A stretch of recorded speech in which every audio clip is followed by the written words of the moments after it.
story from Roman mythology. Who are you? I am Jupiter. A love that is forbidden. Where is Jupiter?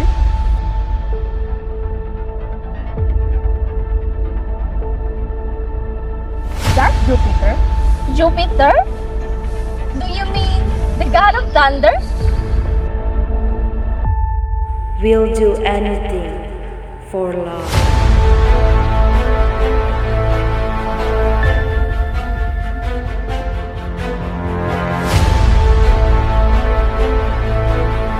Where? How can I be sure? Argos, guard that special couch and don't let me escape. Go to Argus and distract me, so I can let Ayo escape. Yes, sir.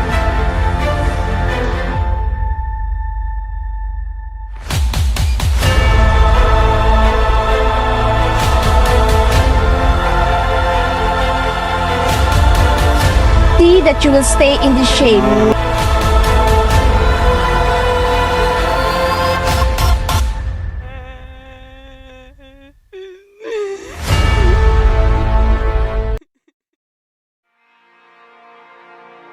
In the town of Argus, there lived a maiden named Io.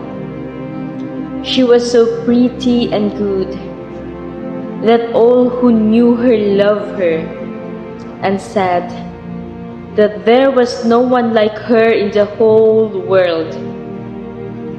When Jupiter and his home in the clouds heard of her, he came down to Argus to see her.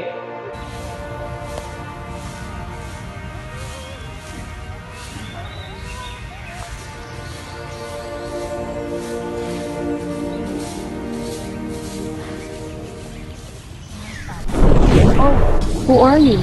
I am Jupiter. Is that Jupiter? Jupiter? Do you mean the god of thunder? Yes. She pleased him so much and was so kind and wise that he came back the next day and next and the next. Eventually, he stayed in Argus all the time so that he might be near her. She did not know who he was, but thought that he was a prince from some remote land. For he came disguised as a young man and did not look like the great king of earth and sky that he was. But Juno, the queen who lived with Jupiter and shared his throne in the clouds, did not love Io at all. When she heard why Jupiter stayed from home so long, she made up her mind to do the pretty girl all the harm that she could.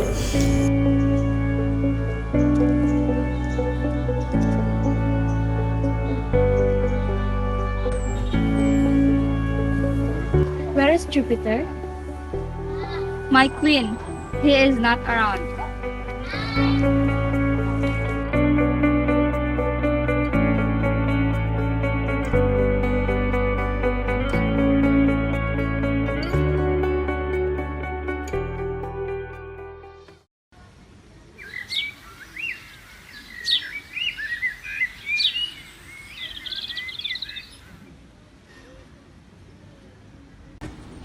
Where have you been this past few days?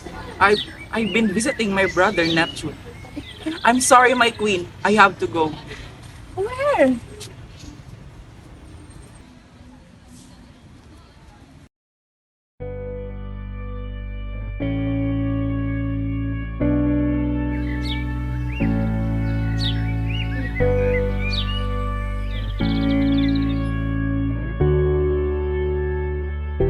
Jupiter? And one day, she went down to Argos to see what could be done. Jupiter saw Juno while she was yet a great way off, and he knew why she had come.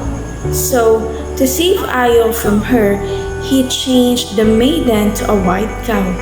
He thought that when Juno had gone back home, it would not be hard to give Io her own form again.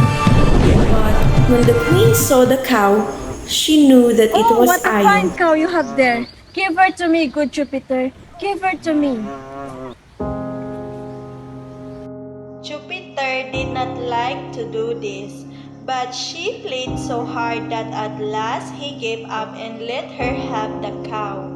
He thought that it would not be long until he could get her away from the queen and change her to a girl once more. But Juno was too wise to trust him. She took the cow by her horns and led her out of the town. Oh, my sweet girl. I mean, Io, I will see that you will stay in this shape as long as you live.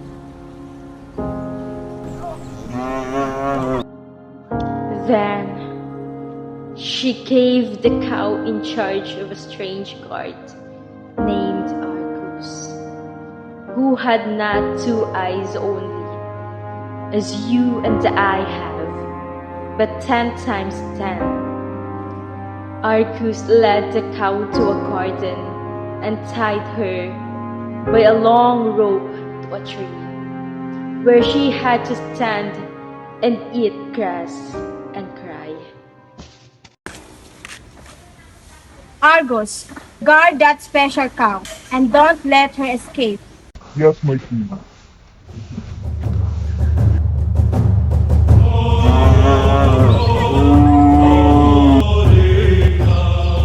Jupiter was sad when he saw what a hard life Io had been fated to have, and he tried to think of some plan to set her free.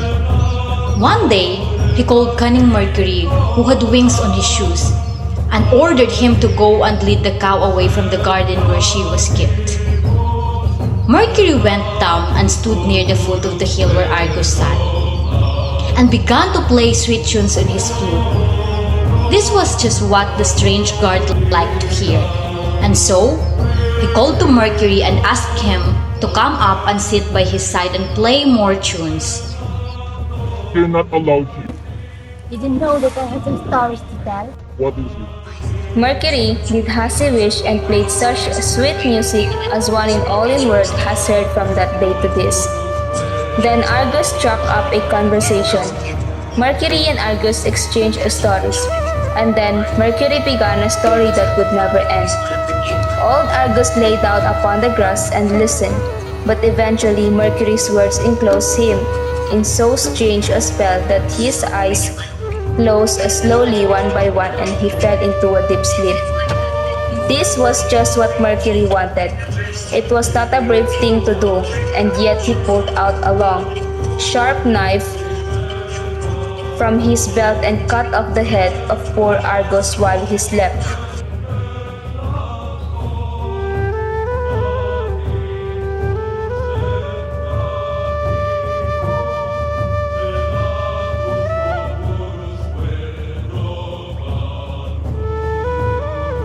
Then he ran down the hill to free the cows and lead her to the town.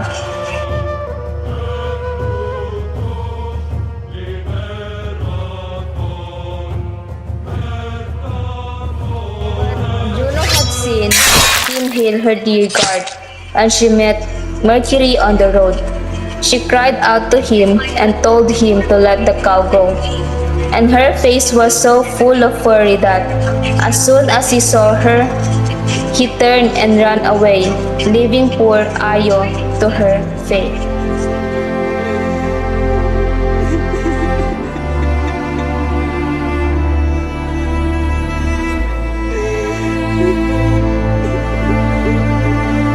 Juno, I am begging you. I will be faithful and stay with you forever, as long as you'll set Io free. How can I be sure? I will do anything to prove my loyalty to you. I will grant your request, but in one condition. I will set Io free and send her to Egypt. I will make her the first queen of that land. Juno grants Jupiter's wish by letting Io free. But in one condition, she will send Ayu in Egypt and made her as the first queen of that land. She also erased Jupiter to Ayu's memory and forget that they met and they know each other.